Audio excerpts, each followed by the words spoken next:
ऐसा शरीर है जो समस्त साधनों का धाम और मोक्ष का दरवाजा।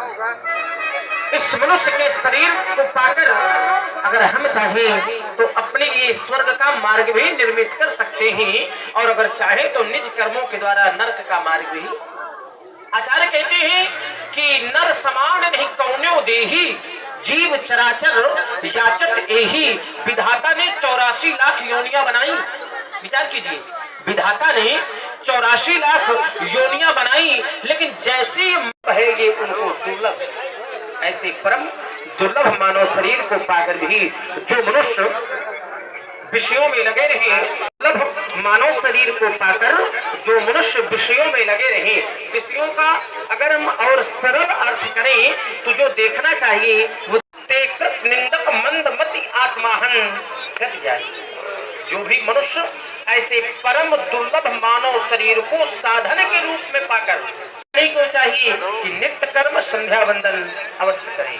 संध्या, बहुत से लोग सुनते हैं कि संध्या करनी चाहिए, लेकिन अभी इस बात से परिचित नहीं है कि संध्या कैसे करनी। विचार कीजिए, प्रायः संध्या करने का अर्थ लोग इतना समझ लेते हैं कि भगवान को दीपक दिखा देना ही संध्या है। अगर संध्या शब्द का अर्थ कर दिया जाए तो यह समझ में आ जाता है कि संध्या कैसे करें। संध्या नाम संधि का, संधि नाम जोड़ का, दो पक्षों के संधि को संध्या कहते हैं। जिस तरह जिस समय दिन आता है, दिन जाता है, रात्रि आती है, दिन और रात्रि दोनों में संधि होती है, उस संधि के परमात्मा से मिल जाए, आत्मा और परमात्मा का आध्यात्मिक मिलन हो जाए, आत्मा और परमात्मा में संधि हो जाए, उस संधि के समय को ही अपनी आत्मा को परमात्मा में समय निकल गया। अगर समय निकल गया तब तो मन पछताई है।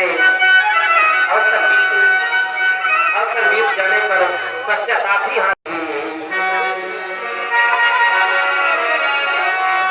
अब चलो करे